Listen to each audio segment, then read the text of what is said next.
Bienvenue à cette entrevue exclusive qui est enregistrée par Mon Carrefour Web, qui est une plateforme d'information, de soutien et de ressources pour la santé mentale. J'ai avec moi aujourd'hui Myriam, qui est doula de profession et aussi connue sous le nom de Mini Doula. Je voulais justement te dire un petit coucou. Merci de t'être présentée aujourd'hui. Puis, j'aimerais que tu puisses nous donner une brève explication du rôle d'une doula et aussi de l'importance de soutenir les nouvelles mères avec cette profession-là. Tout à fait. Bonjour à tous et à toutes surtout. Moi, je suis Myriam, je suis dit Mimi Doula. Je suis française, je suis là depuis, je fais un petit bref présentation. Je suis là depuis 6 ans. J'ai une formation de base d'éducation spécialisée, en particulier en travail systémique. J'ai travaillé pendant plus de 15 ans à domicile sur le territoire familial. Et donc, je suis doula accompagnatrice en périnatalité, donc vraiment de A à Z, c'est-à-dire accompagnement avant, pendant et surtout après les mamans, la famille, voilà. On ne naît pas mère, mais on le devient.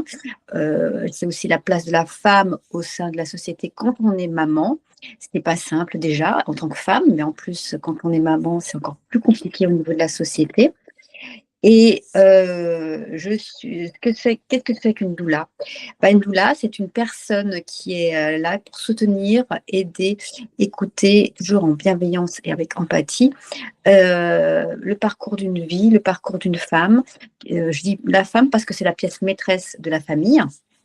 Si elle va bien, on va dire que, autour d'elle, les gens iront plutôt bien. Je parle surtout du conjoint ou de la conjointe, et je parle aussi surtout du bébé et de la fratrie. Voilà. Donc, c'est essentiel. Pour moi, vraiment, la place de la mère, c'est vraiment la pièce maîtresse, comme je dis. C'est elle qui fait tourner un petit peu, on va dire, sa famille. C'est une micro-société. On parle justement de tout ce qui est au niveau de la santé mentale. Je pense qu'effectivement, vraiment, on va en revenir, mais si on s'occupait un peu plus de cette maman, de cette femme qui est devenue mère au sein de sa famille, eh bien, je pense que les choses iraient un peu mieux. D'autant plus qu'on est dans la semaine aussi du suicide. On ne parle pas de suicide des femmes qui sont en dépression postpartum ou en périnatalité. C'est aussi un fait. C'est aussi des choses qu'on n'en parle pas, mais il faut aussi en parler. Je suis un peu briseuse de tabou. Je travaille aussi dans 2 cliniques. Clinique Aventurine, je parle de ça justement, c'est une clinique de la santé mentale, entre autres de la femme, et la clinique Hormona, où vraiment c'est à travers les âges de la femme également, où je travaille en tant qu'accompagnatrice en périnatalité, dite doula. Voilà. Parfait. Je voulais savoir justement un peu plus, c'est quoi les services qu'une doula va pouvoir offrir? Alors, la doula, on va dire, parce qu'il y a plusieurs. Moi, je suis une experte en natalité, mais au départ, une doula, elle est là aussi pour accompagner le avant et le pendant. Mais moi, je dis l'accouchement, c'est la ligne de départ, mais c'est pas la ligne d'arrivée. Donc, moi, je suis vraiment plus spécialisée, on va dire, sur le postnatal, qui n'est pourtant pas quelque chose de nouveau. Hein. Ça fait on va dire des millénaires. Avant, on avait, comme on dit, tout un village, une mère, une grand-mère. Eh bien, moi, je suis maman aussi, mais j'accompagne vraiment au niveau du postnatal. Et vraiment, ce qui est intéressant, c'est vraiment le A à Z, c'est le avant, pendant et le après qui est tout à fait intéressant. Alors, effectivement, il y a des doulas qui sont très diversifiées. Il y en a qui sont vraiment aussi au niveau du bain, tout ce qui est au niveau relationnel avec le bébé, au niveau de la thalasso. Il y a des doulas qui sont plus dans des choses un peu plus, on va se dire, sur l'hypnose. Voilà, c'est vraiment très, très varié. Et je pense que le couple qui veut être dans une demande choisit un petit peu la doula au niveau de son profil. Plus important aussi, la doula, elle est garante du plan de naissance. C'est important parce que là, j'accompagne 2 familles qui sont vraiment très inquiètes aussi par rapport à ce qui peut se passer au niveau de l'hôpital, de la prise en charge, on va dire, médicale. Je ne jette pas la pierre à qui que ce soit, mais c'est vrai que quand il y a une doula, les choses sont vraiment différente au niveau de la prise en charge, au niveau de l'attention, et c'est totalement différent. Ça, on n'arrête pas de me le dire. Donc vraiment, elle est là aussi pour être garante du plan de naissance. Moi, j'ai mis aussi en place un plan de postnatal, où j'en parlerai aussi tout à l'heure. Oui, donc parfait, il n'y a pas de problème.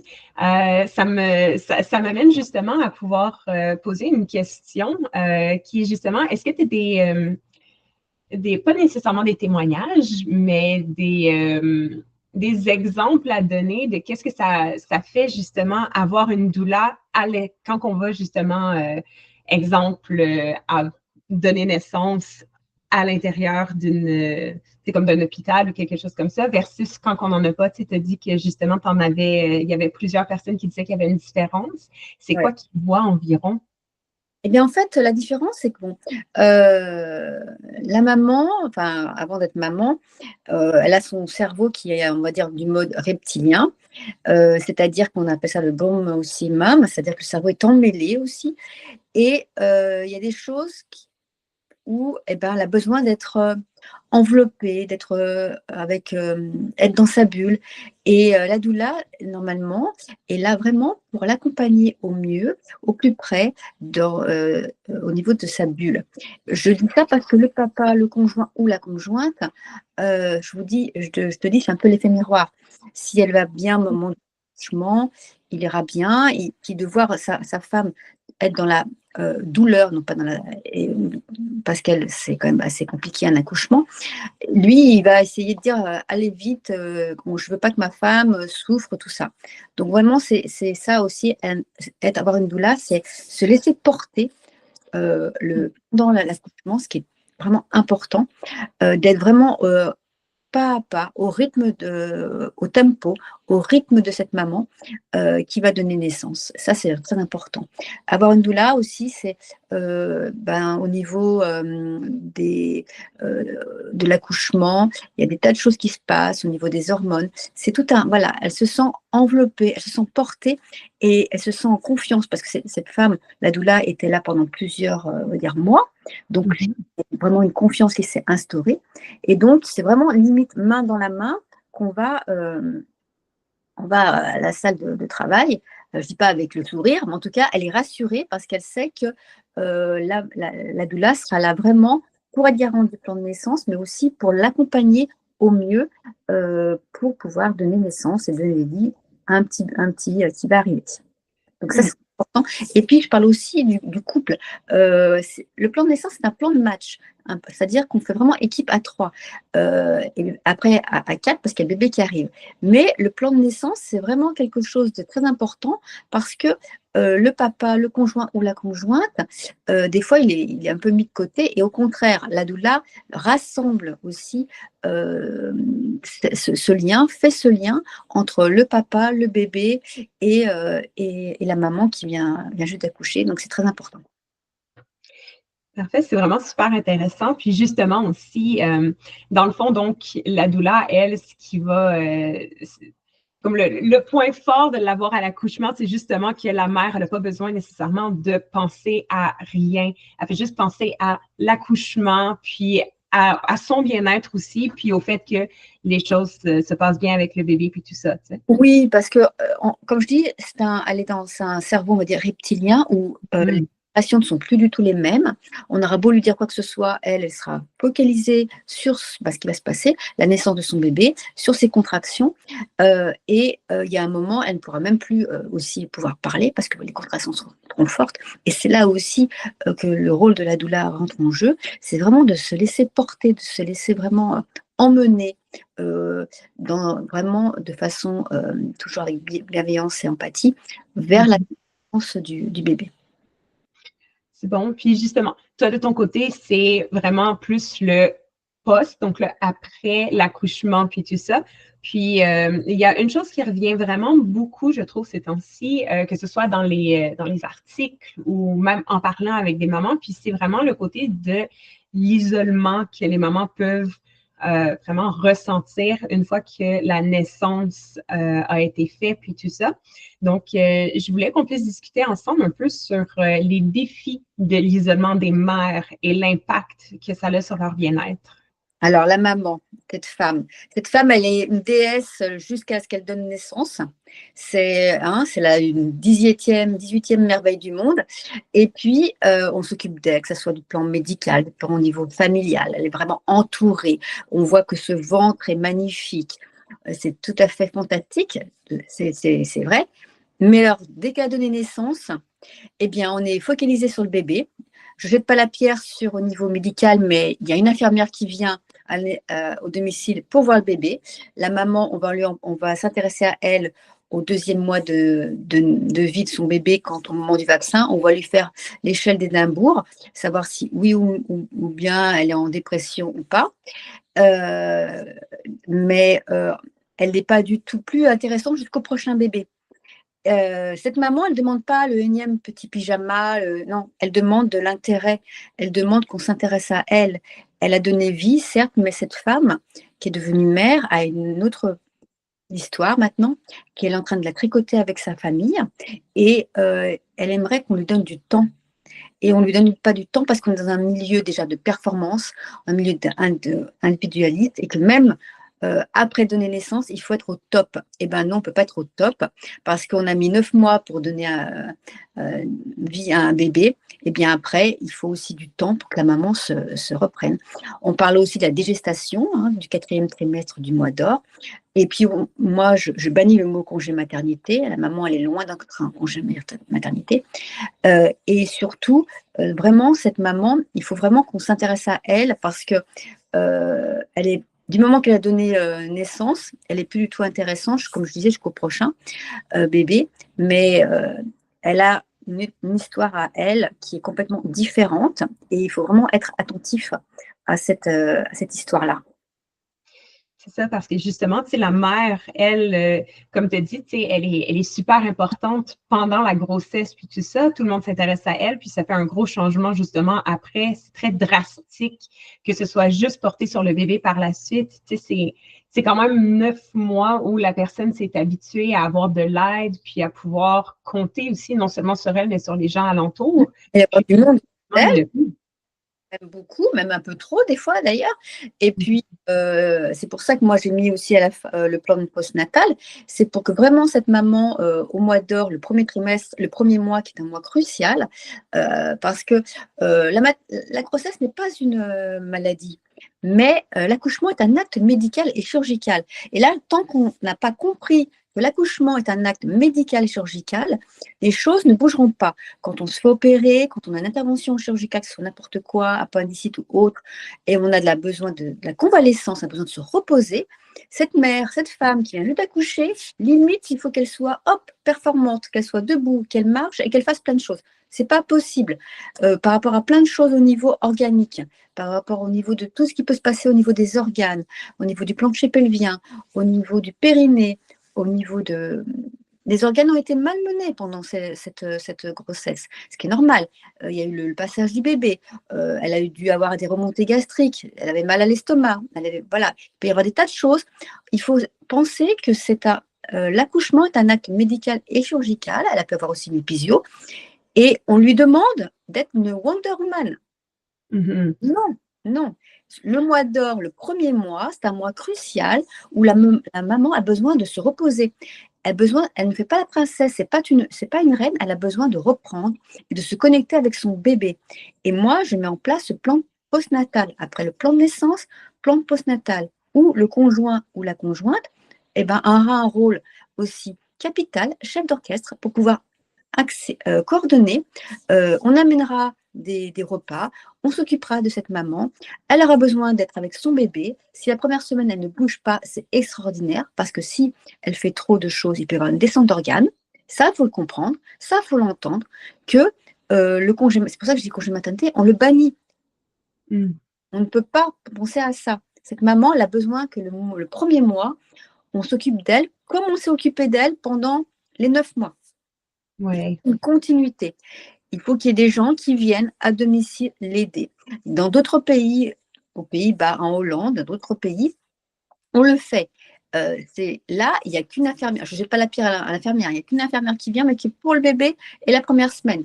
Après, elle est isolée totalement. Si ce n'est pas elle qui fait la démarche au niveau de l'allaitement, au niveau des organismes, au niveau des centres communautaires, il n'y a rien qui se passe.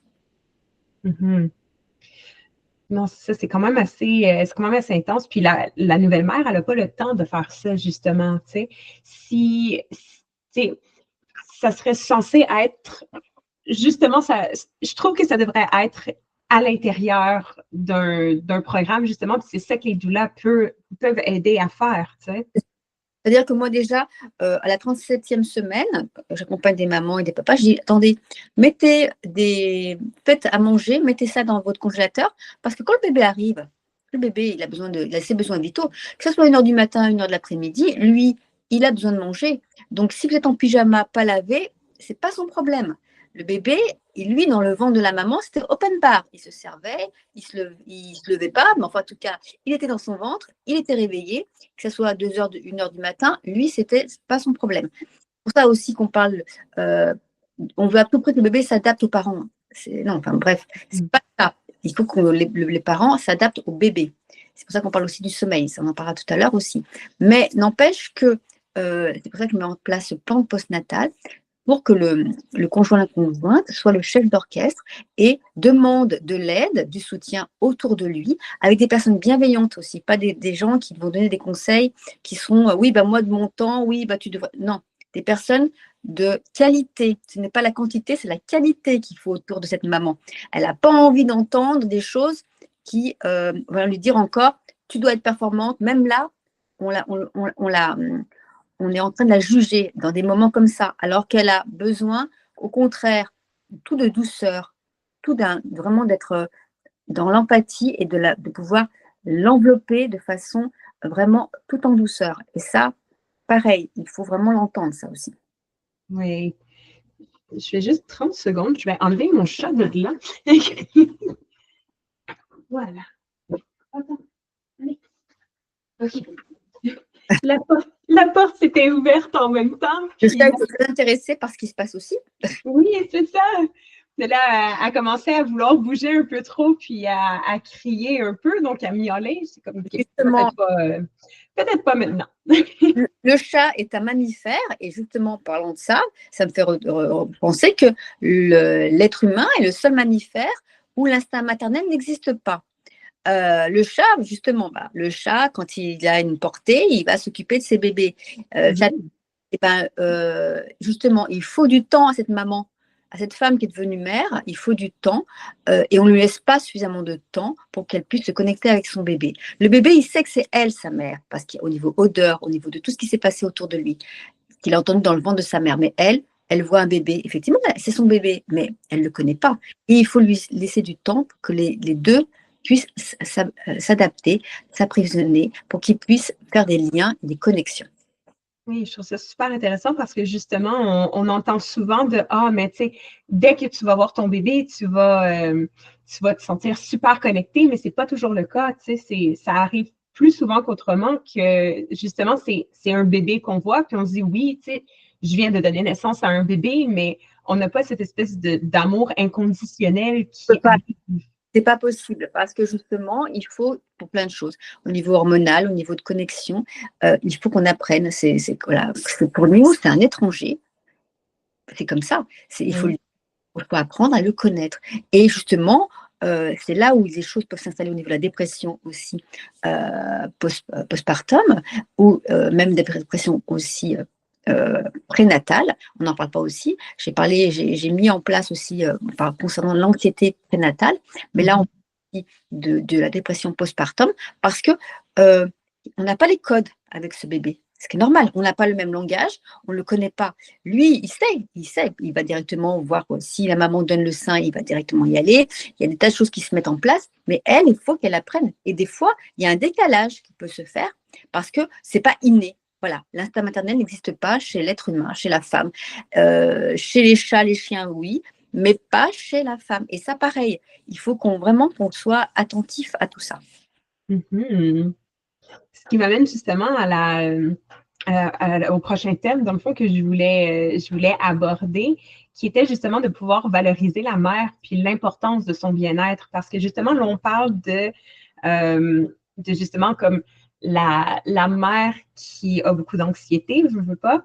Il y a souvent aussi de l'anxiété de performance pour justement être comme, OK, je dois être une bonne mère, mais encore une fois, c'est le mot mère qui vient la définir, puis qui vient rechercher alentour ce que tout le monde pense d'elle, que c'est bon, maintenant tu es une mère et une mère doit être X, Y de façon.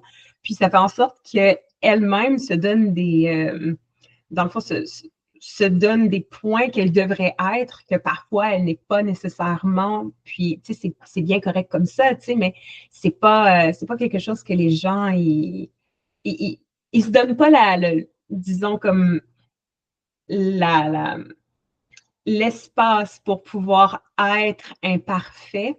Puis c'est quelque chose que je voulais justement qu'on puisse peut-être aborder, qui est justement comme l'idée que la mère doit aller super bien, puis tout ça pour son enfant, c'est pas la meilleure façon de pouvoir se valoriser, tu sais. Alors, c'est vrai qu'on utilise les réseaux sociaux, merci, on est là, si on n'avait pas les réseaux sociaux, mais dans les réseaux sociaux aussi, c'est quelque chose de catastrophique, parce qu'on met tout et n'importe quoi sur les réseaux sociaux. On a des images, voilà, c'est limite, voilà, alors on était magnifique avec un gros ventre, et puis alors maintenant, il ne faudrait plus avoir le gros ventre. Eh bien non, le gros ventre, il ne diminue pas tout de suite, ça dépend aussi des femmes, hein, on n'est pas toutes...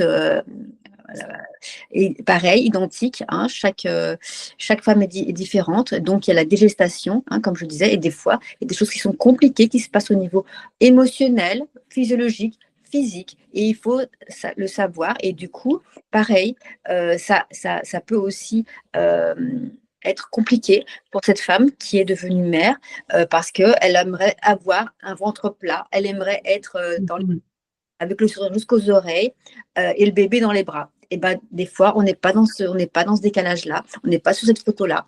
Il y a un décalage qui peut se faire. C'est la vie, c'est ça aussi. C'est vraiment donner du temps à cette femme parce qu'elle a eu une histoire avant, elle a une histoire pendant la grossesse, et elle a une histoire après. Et là, c'est pareil, il faut lui donner du temps. Et on ne laisse pas le temps à ces femmes-là. Et c'est bien dommage, c'est bien pour ça que j'essaye effectivement par mon intervention, que ce soit dans des causeries, des conférences, où je parle vraiment de la place de la femme devenue mère dans la société, justement parce que on lui demande déjà beaucoup trop de choses à cette femme, qui reprennent au niveau, comme je disais, physiologique et émotionnel.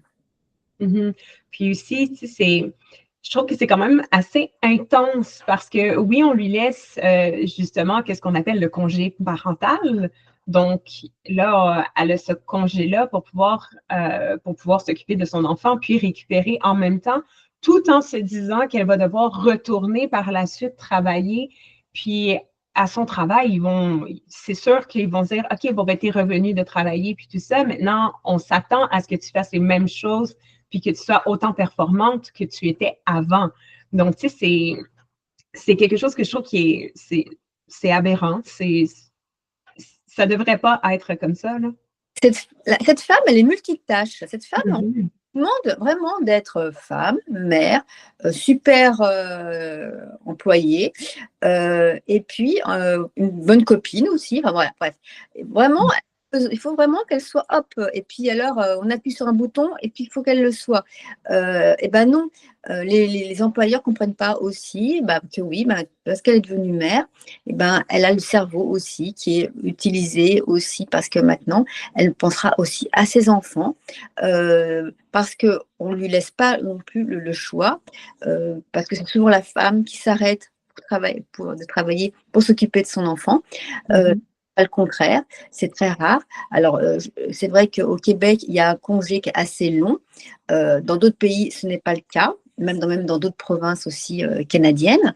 Mais, comme je dis, elle peut avoir un congé d'1 an, 10 ans, mais si on ne laisse pas cette place de femme, les choses ne changeront pas.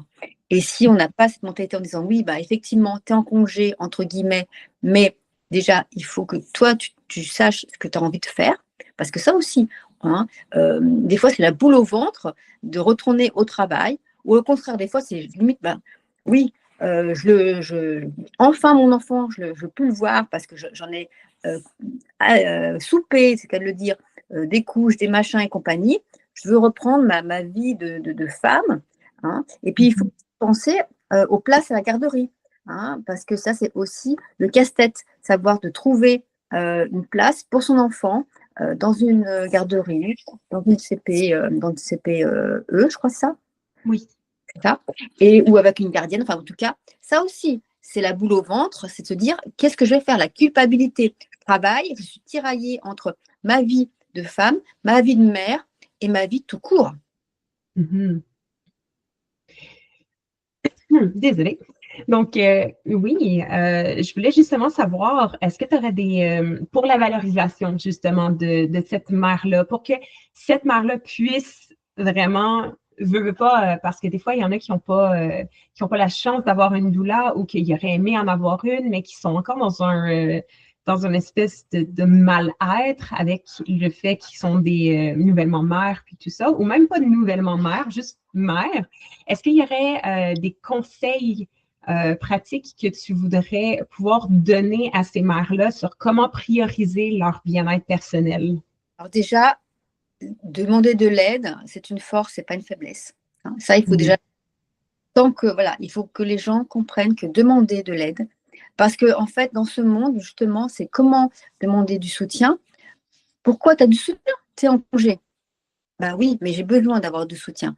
Hein, j'ai pas envie d'avoir le énième pyjama, j'ai envie que justement que quelqu'un vienne m'écouter simplement, me dire oui, tu es capable de pouvoir d'élever ton enfant, mais il faut du temps. Tout le monde n'a pas le même rythme, tout le monde n'est pas, voilà, chacun prend du temps.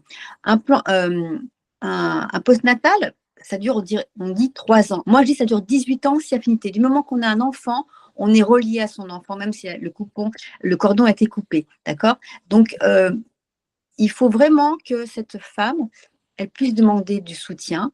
C'est vraiment une force et pas une faiblesse. Et il faut vraiment qu'elle soit entourée aussi de personnes, on va dire, bienveillantes, pas des gens qui sont là en train de la juger, de dire « Ah, mais tu fais ça. Ah, mais… » Non, il faut vraiment qu'elle… C'est le moment où elle doit faire son ménage. Mhm. C'est le moment où elle te dit j'aime ça, j'aime plus ça, je veux ça, je veux plus ça. Il faut qu'elle se dise je suis maintenant, ça y est, j'ai une nouvelle histoire, je suis une nouvelle femme. Eh bien, il faut que je fasse un petit peu mon ménage à l'intérieur de ce qui se passe parce que je n'aurais plus envie de ça, mais maintenant j'ai envie d'autre chose. Ça, il faut qu'elle fasse tout ça. C'est pour ça aussi que ce qui est intéressant, c'est pendant la grossesse, je conseille de faire un récit de grossesse et d'accouchement. Pourquoi? Parce que justement, d'avoir écrit, d'avoir posé des choses avant, pendant et après, de se dire, quand on a son bébé, ah, j'étais comme ça avant, d'accord. C'est aussi de pouvoir réfléchir à comment on était avant et pendant sa grossesse et comment maintenant on va devenir. Mhm. Donc, dans le fond, vraiment, de pouvoir se poser aussi, puis de pouvoir vraiment comme regarder qu'est-ce qu'on aimerait avoir, puis de ne pas avoir peur vraiment d'aller chercher de l'aide. Ça, c'est Non, vraiment… non. Et puis vraiment, on va dire, voilà, de faire le ménage autour de soi, parce que, et comme je dis, c'est la qualité, non pas la quantité, parce qu'il y a des gens, des fois, qui donnent des conseils, c'est pas pour être méchant, hein, mais ça peut être. Moi, j'ai fait une formation concernant le deuil périnatal, et je parle aussi de ce tabou qui est la fausse couche. J'en parle parce que souvent, on entend encore maintenant, même en 2025, t'inquiète pas, tu en auras un autre.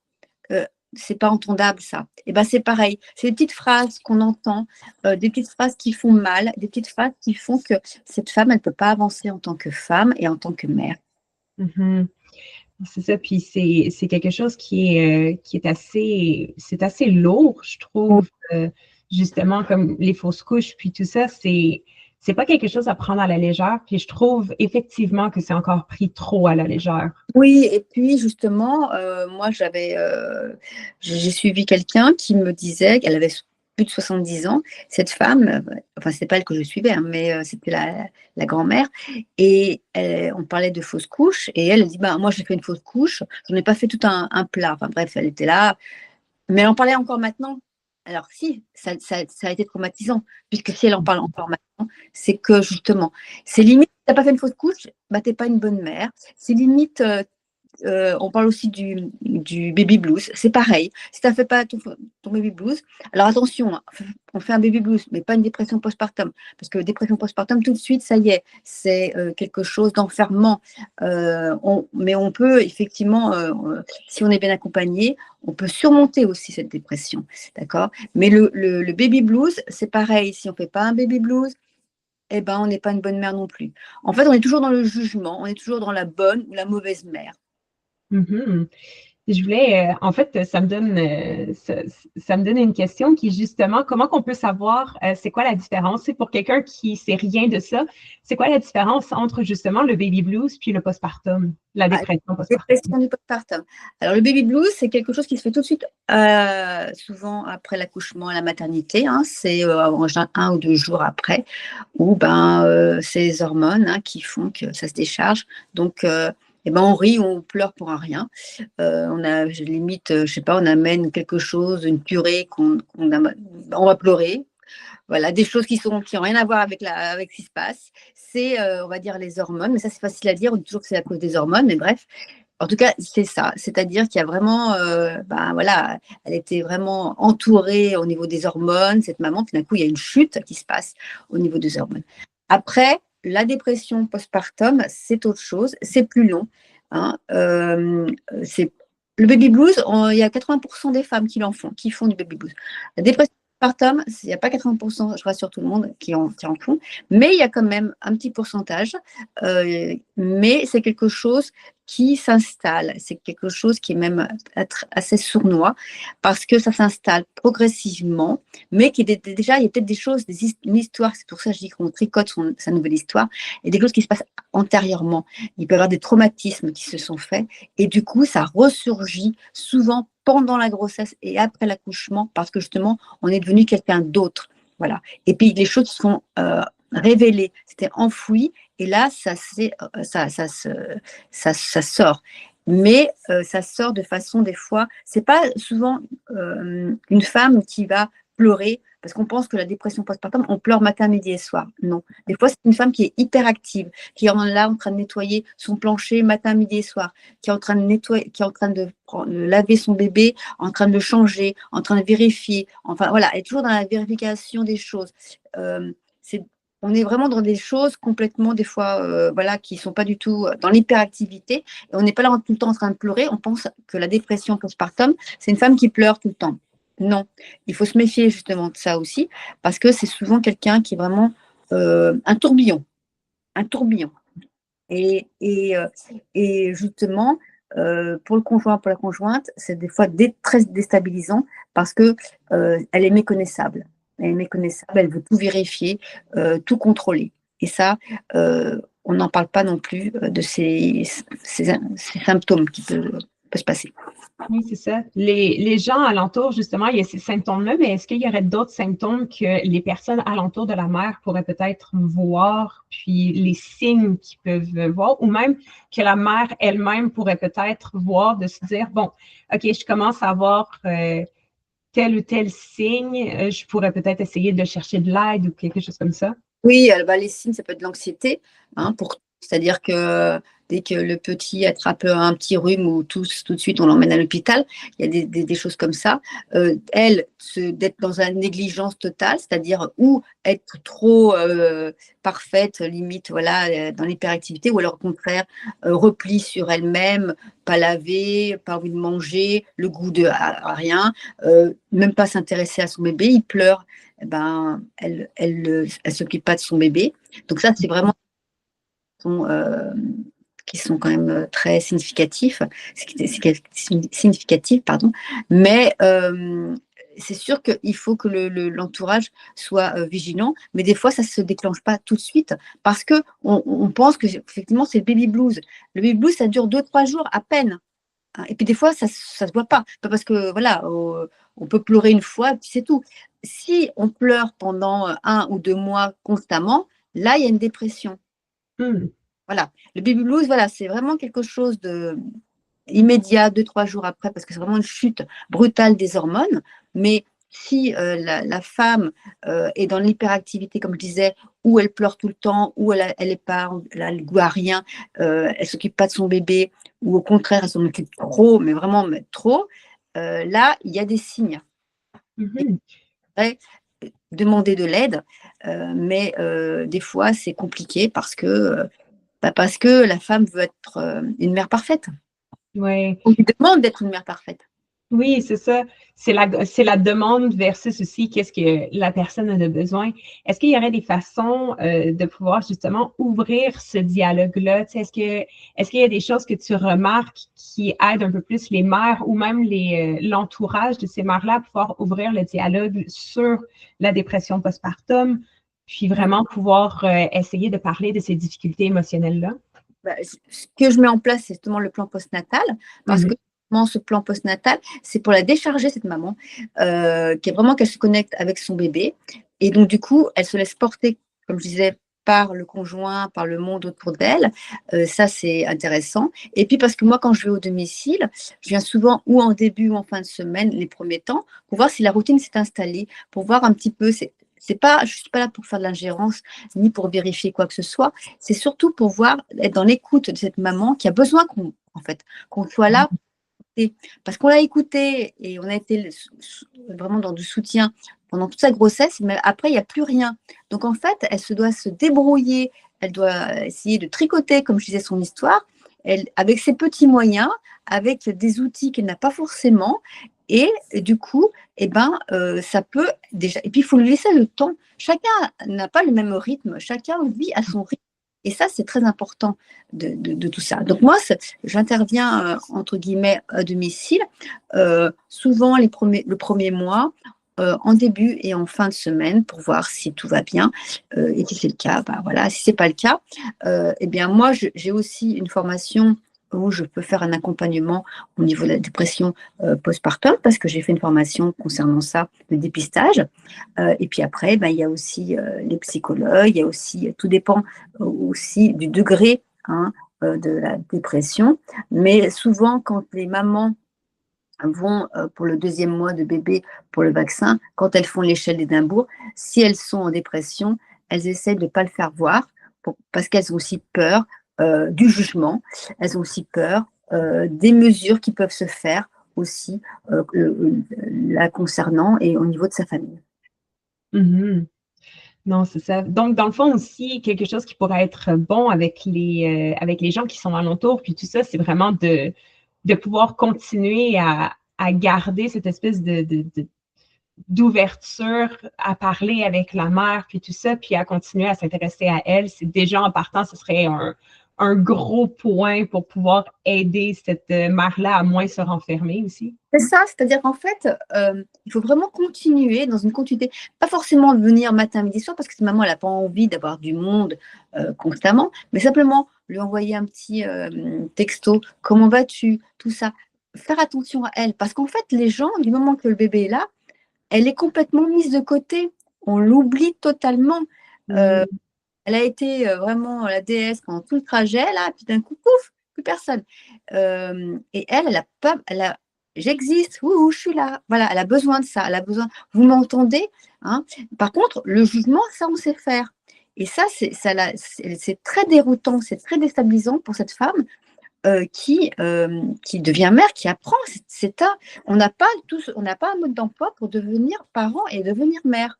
Donc, c'est vraiment d'être dans l'écoute et vraiment faire attention parce que les choses peuvent vite être déstabilisantes et ça peut vite tourner dans des choses, des fois, assez dramatiques. Mm. Pour les personnes, dans le fond, qui n'ont pas nécessairement un entourage, ou aussi, même ceux qui ont un entourage qui peut les aider, mais pas nécessairement qui... Bienveillant. Oui, c'est ça. Donc, je voulais savoir justement, tu sais, qu'est-ce que la société offre présentement? Donc, qu'est-ce que le gouvernement offre présentement, mettons, on va dire au Québec, justement, parce qu'on est ici. Donc, qu'est-ce qu'ils offrent présentement pour les mères? Puis, ça m'amène aussi, je vais avancer un petit peu là-dessus, mais qu'est-ce que tu trouves que la société devrait donner aussi pour soutenir les nouvelles mères? La société, elle donne un congé maternité, un congé parental, c'est bien, avec un petit peu d'argent, c'est bien, mais ça ne fait pas tout. Comme je dis, il faut que le réseau, cette maman, elle ait un réseau, on va dire, familial, social. Il faut qu'elle tisse des liens. Il faut qu'elle tisse des liens avec son bébé, mais il faut qu'elle tisse aussi des liens à l'extérieur. Parce que d'être à l'intérieur pendant un mois, ça va, parce que par rapport à tout ce que j'ai dit au niveau organique, tout ça, mais il y a un moment, la maman, la femme, elle va en avoir marre, et ce qui est normal, d'accord. On n'est pas pour être constamment dans une bulle et collé. Donc, il faut que des organismes, des centres communautaires mettent en place, mais il y a déjà ça, des causeries, des cafés, des choses comme ça. Donc, ça commence, ça devient effectivement. Moi, c'est ce que je fais. Je vais à Bouchettes-et-Placotis, entre autres. Je vais dans d'autres endroits aussi, dans des cliniques, où pareil, je transmets, j'ai un PowerPoint concernant démystifier le postnatal, concernant la place de la mère dans la société. Voilà, il faut que la parole soit libérée et il faut qu'il y ait des... ça commence, hein, il y a des organismes au niveau de l'allaitement, au niveau de plein de choses par rapport à tout ça. Mais c'est encore timide. On parle beaucoup, il y a beaucoup d'ateliers prénataux, d'ateliers d'allaitement, d'ateliers, tout ça. Mais dès qu'on parle du postnatal, ça fait un peu, c'est comme un tabou, on n'en parle pas. Et pourtant, c'est là où l'histoire commence. C'est là où, voilà. Donc, il y a quand même des choses qui se mettent en place. Après, le monde parfait n'existe pas, on n'est pas au pays des bisounours, ça j'ai bien compris, mais n'empêche que, comme je dis, c'est pas l'argent et c'est pas la durée du congé, hein, c'est pas la quantité, c'est toujours la qualité, moi je dis. La qualité, en fait, plus il y aura de la qualité autour de cette maman, mieux elle se sera considérée, elle sera estimée, elle se sentira valorisée, c'est ça. Le mot valoriser et l'estime de soi. Travailler l'estime de soi parce que après un accouchement, on a besoin d'être valorisé. On n'est plus la même devant son miroir, on n'est plus la même déjà à l'intérieur qu'à l'extérieur. Donc c'est pareil, il faut que cette maman, elle soit valorisée et qu'on lui donne de l'estime de soi. Et ça, déjà au sein de sa famille. Après, c'est sûr que la société, comme je disais, il y a des organismes communautaires qui fonctionnent, mais il y a toujours aussi un problème. C'est quoi? C'est l'argent, c'est le nerf de la guerre, l'argent. Il n'y a pas suffisamment de moyens parce qu'il y a beaucoup de moyens pour l'allaitement, beaucoup de moyens pour plein de choses, pour les cours prénataux, mais comme je dis, si la maman va bien après la naissance, on peut dire que la santé mentale ira peut-être un petit peu mieux aussi. Mm-hmm. Oui, donc, puis moi, de mon côté, je trouve que aussi, tu sais, j'ai remarqué qu'il y avait beaucoup justement de places communautaires, puis tout ça qui commence, comme tu as dit, justement, ça commence à se développer, mais on n'en entend pas assez parler, je trouve.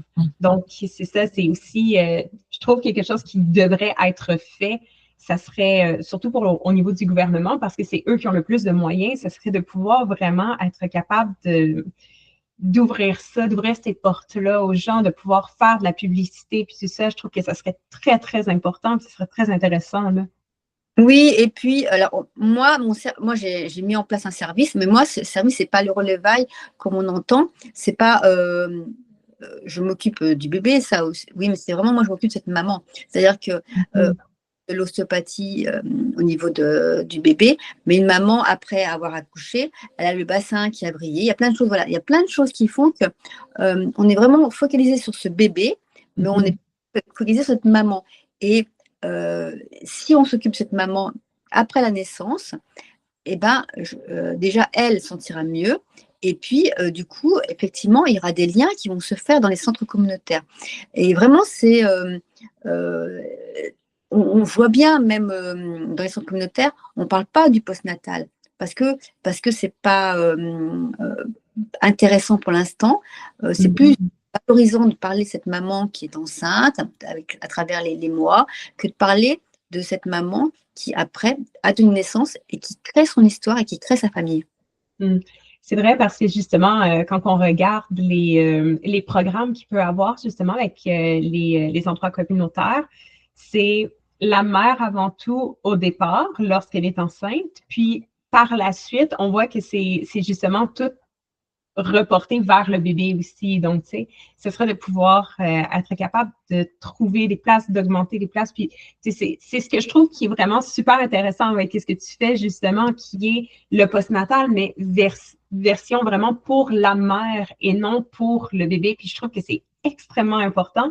Puis, j'aimerais voir plus de ça, tu sais. Si, le bébé est en lien, c'est-à-dire que si la mère va bien, le bébé, lui, c'est une éponge, hein. De toute façon, il capte les angoisses, tout. Donc, si la mère n'est pas bien, le bébé, ou il sera très silencieux, au contraire, il sera très agité pour dire, oh, je suis là, j'existe. Voilà, tout est fait pour le bébé, c'est très bien, mais en fait, on ne comprend pas que la mère, il faut qu'on s'intéresse à elle jusqu'à après, parce qu'on parle du bébé, du sommeil, tout ça. Les parents, c'est la grande question, quand est-ce que mon bébé va dormir? Oui, mais enfin, voilà, le bébé, il faut aussi s'occuper de cette femme. Et ça, on a encore du mal à comprendre, ou on ne veut pas comprendre, je ne sais pas, il y a quelque chose qui fait que, soit ici ou ailleurs, hein, je ne jette pas la pierre à qui que ce soit, mais que si on s'intéresse à cette femme, si on fait attention à elle, par rapport à émotionnellement, physiquement et physiologiquement, les choses iront mieux et forcément la famille ira pas mal non plus. Mm-hmm. Ça m'amène justement à la question, ben, en fait, à la section des questions, parce qu'on a reçu quelques questions anonymement, justement, de personnes qui voulaient pouvoir te poser certaines questions pour des nouvelles mamans, justement. Super. Puis, c'est ça m'a fait penser à ça en premier parce qu'on a parlé de quand est-ce que l'enfant va dormir, quand est-ce que le bébé va dormir, tout ça. Mais la première question était justement de comment pouvoir gérer la fatigue et le manque de sommeil après l'accouchement. Donc, est-ce que tu aurais des idées pour ça?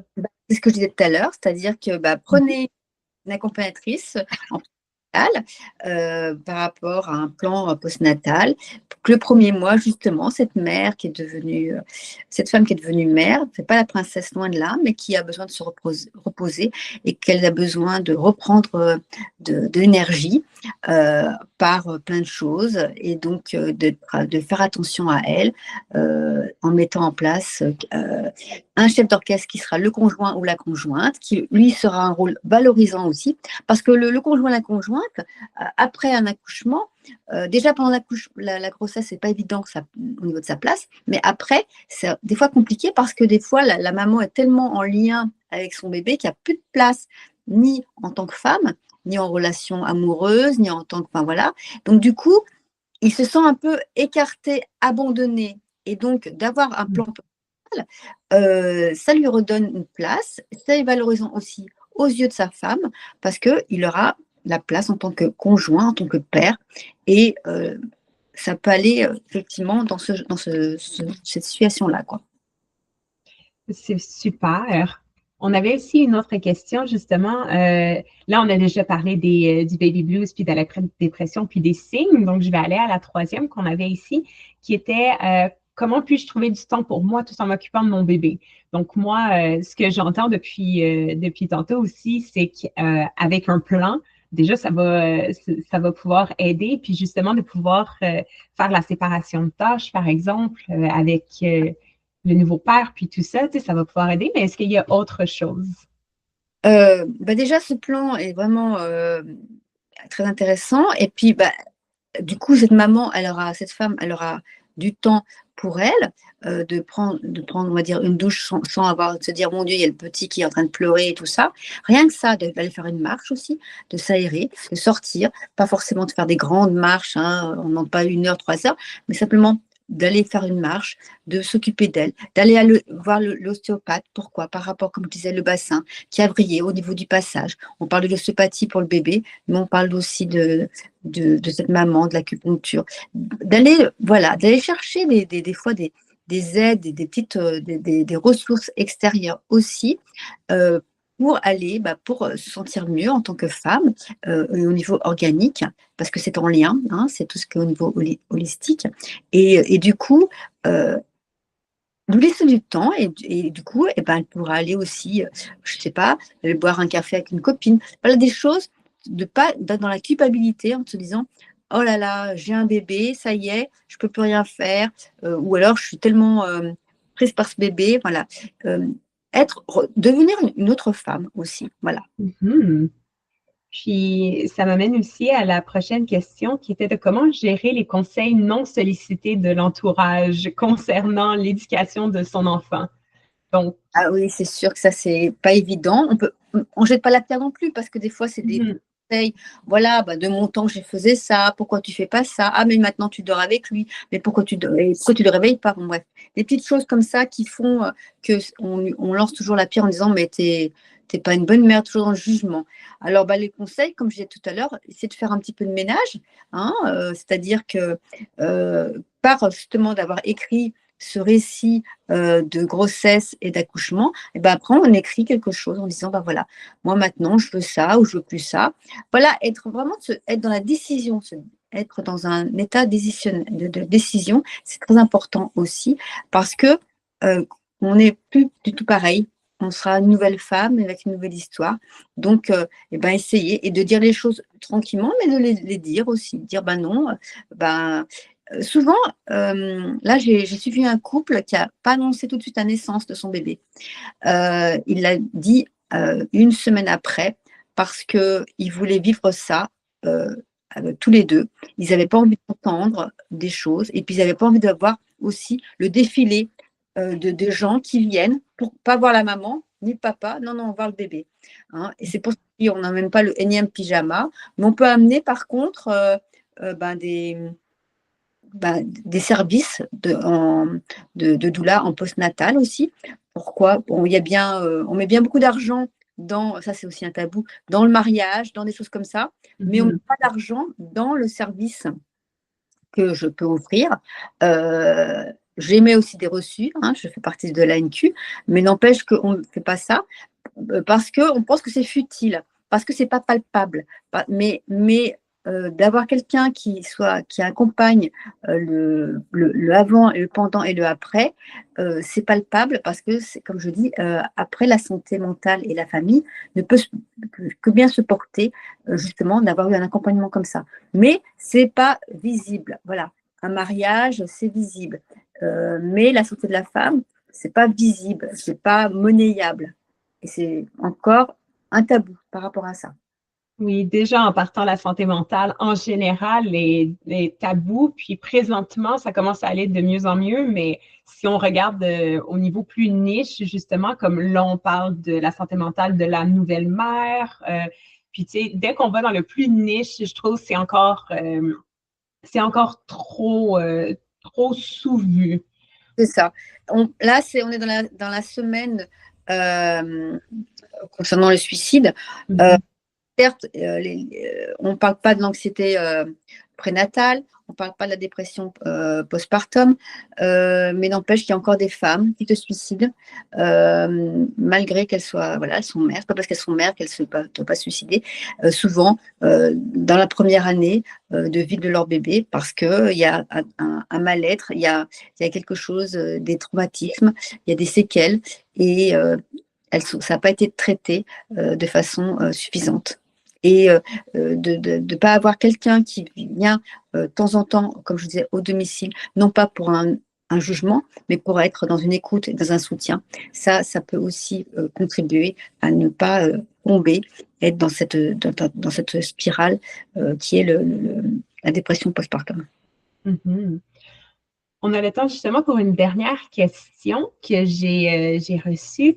Puis, je la trouvais très intéressante, qui était comment préparer la transition vers la reprise du travail après le congé de maternité.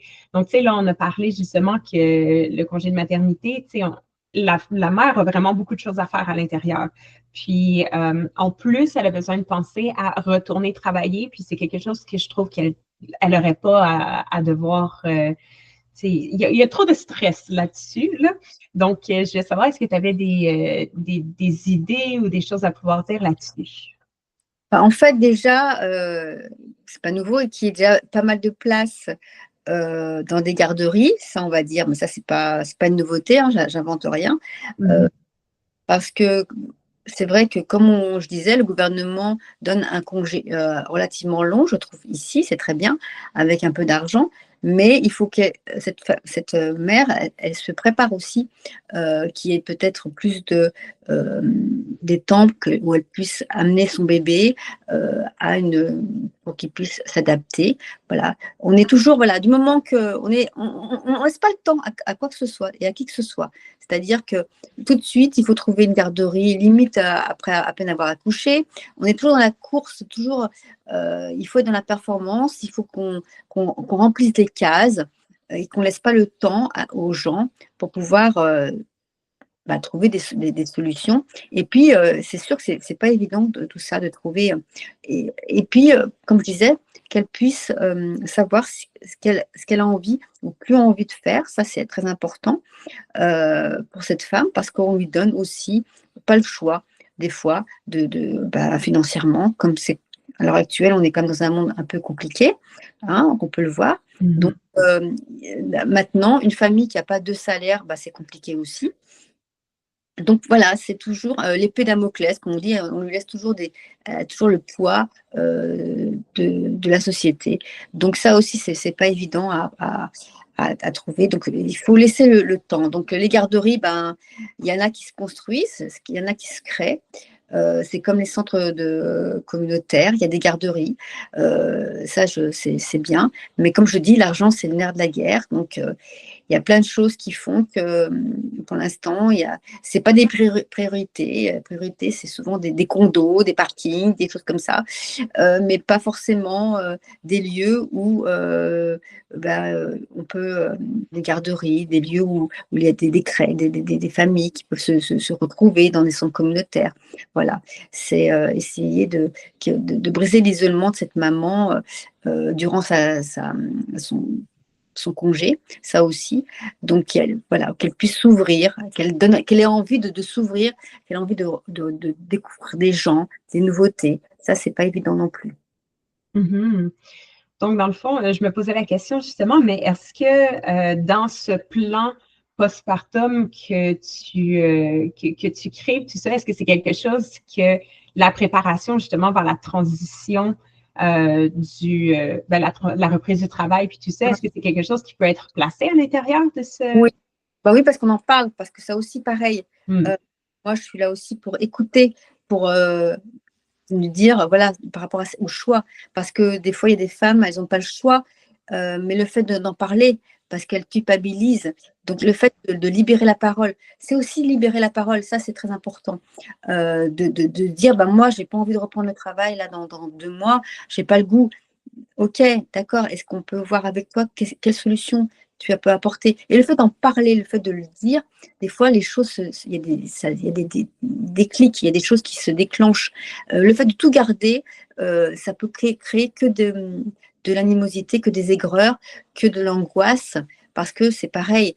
Il faut que cette femme, elle soit dans la performance. Et le fait d'être en soutien, on va dire, d'écoute, au niveau psychologique aussi, ça fait toute la différence. Je fais aussi un plan postnatal pour les familles aussi, monoparentales aussi, parce que c'est encore plus, on n'en parle pas, c'est pas évident pour ces familles-là, parce que ces femmes qui sont devenues mères et qui sont seules, pareil, il faut qu'elles aient un réseau assez bienveillant, pour justement que c'est encore une notion de jugement, d'autant plus quand on est toute seule, parce qu'on ne peut pas se permettre, on n'a personne à qui se reposer, entre guillemets. Donc, pareil, le plan est assez intéressant, parce que justement, c'est des familles qui ont besoin encore plus de soutien et d'intérêt concernant ces situations-là.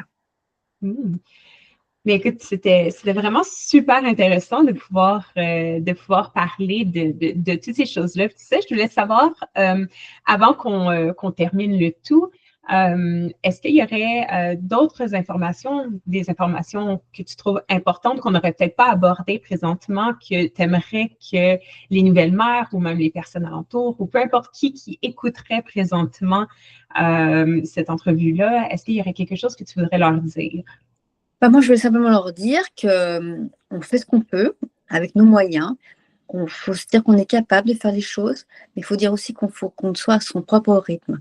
C'est très important et qu'on soit à l'écoute de soi d'abord. Prendre soin de soi, c'est aussi prendre soin des autres, d'accord? Et que, comme je disais, demander de l'aide, c'est pas une faiblesse, c'est une force, déjà ça. Surtout, vraiment, que le premier mois, c'est très important. Vraiment, je le dis, on ne joue pas à Sainte-Princesse, on ne joue pas à la reine.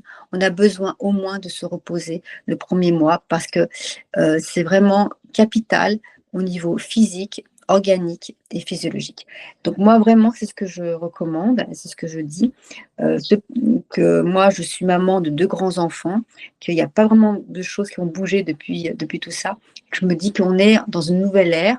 Je sais que le postpartum, le postnatal, c'est pas dans l'air du temps, mais pourtant si, c'est dans l'air du temps. Ça fait partie de notre histoire, de l'histoire de l'humanité, parce que la femme, c'est ça. Elle donne vie, donc elle donne vie, mais elle est entourée de gens. Et tant qu'on n'aura pas compris ça, ben, ça sera compliqué pour pouvoir avancer.